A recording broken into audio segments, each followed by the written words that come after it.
Ramdam hanggang sa gitnang Luzon ang epekto ng bagyong Julian na nakaapekto kahit sa biyahe ni Pangulong Bongbong Marcos sa Tarlac. Kaya kinabahan umano siya. Kahit ang Baguio City na nasa bundok, binaha. Nakatutok doon live si Salima Refran. Salima. Emil, umaambo na lang pero malakas yung ihip ng hangin kaya mas lumalamig pa yung malamig na ngang Baguio City. Pero kailangan pa rin maging alerto lalo't kaninang alas 5 ng hapon ay nagtaas ang pag-asa ng orange rainfall warning dito sa probinsya ng Benguet.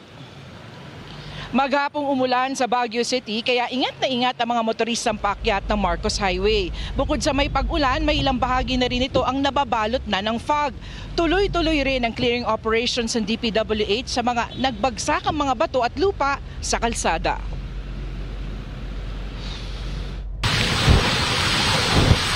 Sa lakas ng buhos ng ulang kagabi, hindi na nadaanan ang bahagi ito ng Nagilian Road sa Barangay Irisan, Baguio City. Stranded ang mga motorista sa malailog na kalsada. Ayon sa City Disaster Risk Reduction and Management Council, 2 pamilya na sa Barangay Irisan ang inilikas dahil sa landslide. Kabi-kabila rin ang clearing operations dahil sa mga nagtumbahang puno sa kalsada. Kahapon ng hapon hanggang ngayong araw, nakataas ang signal number 1 sa Benguet dahil sa bagyong Julian.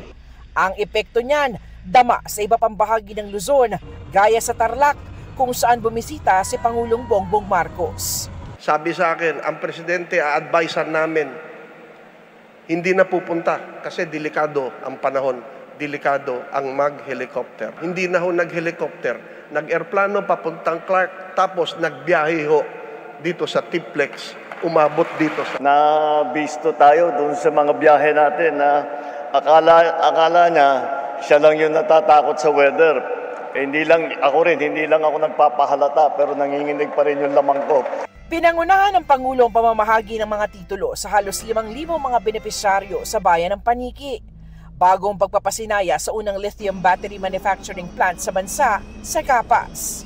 Pero ang pangunahing inaalala ng Pangulo, ang bagyong Julian na posible pa maging super typhoon at palakasin ng habagat. Thousands of family food packs are now being prepared. Healthcare centers are on high alert, and our farmers and fisher folk are taking steps to safeguard their livelihoods.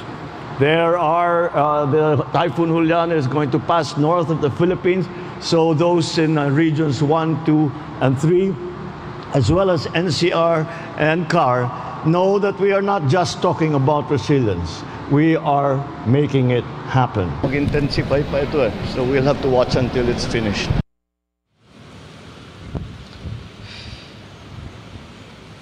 Emil, nakikiusap nga ang Pangulo sa mga mamamayan, partikular na yung mga dadaanan ng bagyo o maapektuhan ng bagyo at maging ng habagat ng iba yung pag-iingat. At mananatiling nakamonitor ang Pangulo at buong pamahalaan sa epekto nga ng bagyo. Samantala dito naman sa Baguio City ay walang pasok bukas mula preschool hanggang senior high school sa mga pampubliko at pribadong eskwelahan. Yan muna ang latest mula nga dito sa Baguio City. Emil. Salima, hanggang kailan aasahan ang pag-ulan sa Baguio? Alam mo, Emil, inaasahan na hanggang bukas ay makakaranas ang pag-ulan dito nga sa Baguio City. Yan ay dahilan kung bakit nga nagsuspinde na ng klase bukas ang lungsod. Emil. Maraming salamat, Salima Refran.